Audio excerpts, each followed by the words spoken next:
வணக்கம் நண்பர்களே. சிலர் பார்த்தீங்கன்னா பழைய வண்டி வச்சுருந்துருப்பாங்க. நல்லா போயிட்டு இருந்திருக்கும், நல்லா வாடகை வரும், நிறையா சம்பாத்தியம் பண்ணியிருப்பாங்க.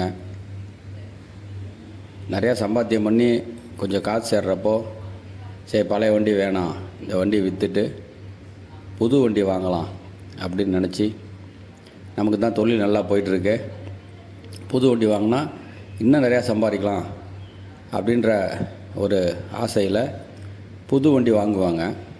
ஆனால் அந்த புது வண்டி வாங்கினதுக்கப்புறம் பார்த்தீங்கன்னா ரொம்ப சிரமத்துக்கு ஆளாயிருப்பாங்க.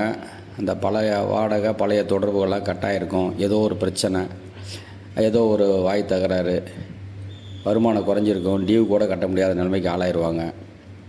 கடன்லேருந்து மீள முடியாமல் பல துன்பத்துக்கு ஆளாகி ரொம்ப சிரமப்படுவாங்க.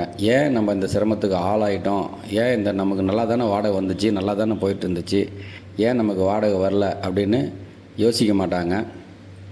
நேரம் சரியில்லை, காலம் சரியில்லை அப்படின்றது அவங்களாம் நினச்சிக்கிட்டு மறுபடியும் முயற்சி பண்ணிட்டே இருப்பாங்க. ஆனால் வெற்றி அடைவது ரொம்ப சிரமம் இருந்துகிட்டே இருக்கும்.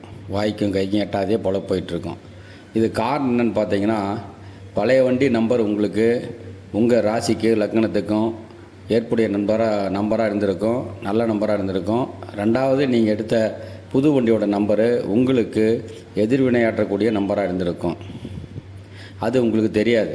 வண்டி நம்பர் அவ்வளோதான். வண்டி எடுத்தால் ஓடும், டீசல் போட்டால் ஓடும், டிரைவர் இருந்தால் போதும், காற்று இருந்தால் போதும், இதெல்லாம் சொல்லுவாங்க. இருந்தாலும் அந்த எண்கள் நிச்சயமான ஒரு வேலையை செய்து, அதே வண்டி பழைய வண்டி இருந்தது, நல்லா தான் போயிட்டு இருந்துச்சு, ஏன் புது வண்டியில் அந்த வருமானம் வரல அப்படின்னு நீங்களே உங்களை கேள்வி கேட்டு அந்த பதில் தேடி பாருங்கள். இதுக்கு விடையாக உங்களுக்கு அதிர்ஷ்டமான எண்களை தேர்ந்தெடுத்து நாங்கள் கொடுக்குறோம். உங்களுக்கு அதிர்ஷ்டமான உங்கள் ராசி லக்கணத்துக்கு ஏற்புடைய நம்பர் வேணும் அப்படின்னு நினச்சிங்கன்னா எங்களை தொடர்பு கொள்ளுங்கள். நன்றி, வணக்கம், வாழ்த்துக்கள், வாழ்க வளமுடன்.